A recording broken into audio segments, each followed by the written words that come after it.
Malibu shrimps, the name itself gives you that great experience that you have in the Caribbean with the warm weather and the succulence that pineapple, coconut and shrimps bring to the entire dish.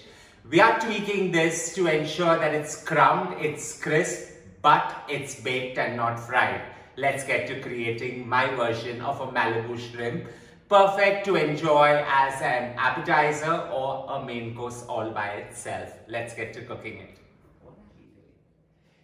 Kickstarting this entire process is really simple. All we have is about 800 grams of king shrimps, so about 20 to 30 count per kg. Along with that, I've got some seasoned flour, about 100 grams seasoned with salt and pepper. I've got some eggs that I've beat, so 2 eggs nicely whisked with salt and pepper.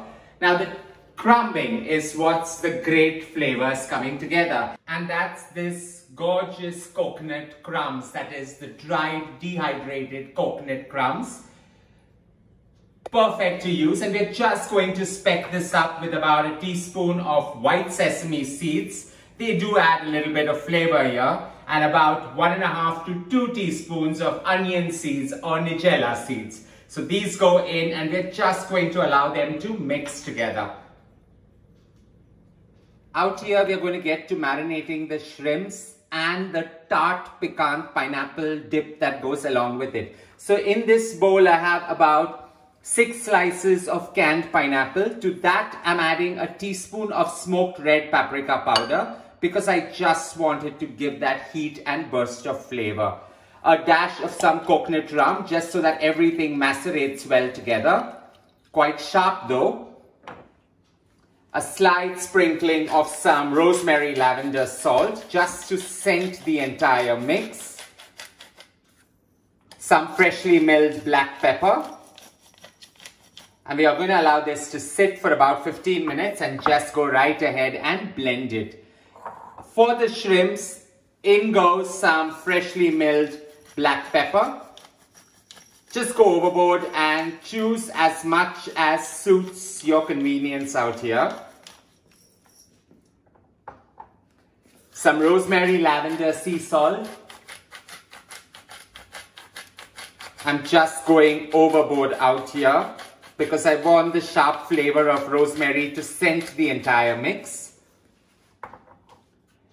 And a splash of some coconut rum as well. So you allow this to sit for about 15 minutes and then just get to crumbing. For me, a method of crumbing is what I call my 3-bowl method, where I have seasoned flour, I have seasoned egg, and I have these gorgeous crumbs. I keep replacing the third one, but never ever compromise with the flour and the egg ever.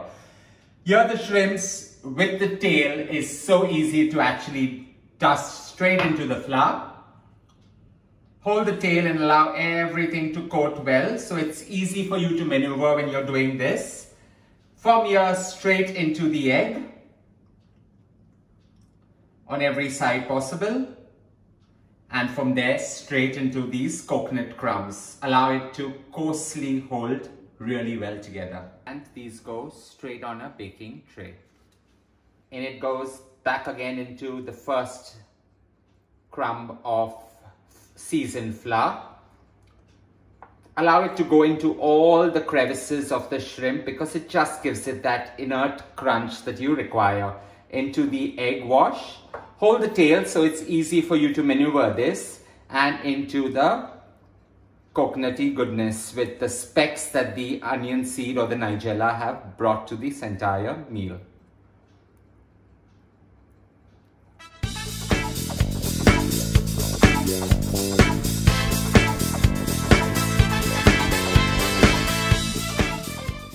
With these shrimps beautifully crumbed, they've got that beautiful specks of nigella, quite classic on this, looking so pretty. These go straight into a preheated oven at 200 degrees Celsius for just about 15 minutes. You want that sharp heat to hit it. Allow them to cook, yet be nice and succulent within. Love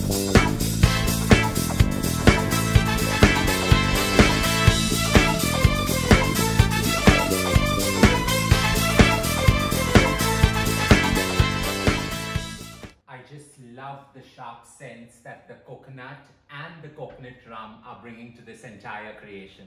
These shrimps are just about done, but I've allowed them a minute more because I want them to get that slight golden brown color, which sharpens the contrasting flavor of the coconut and the nigella seeds within the shrimp encased.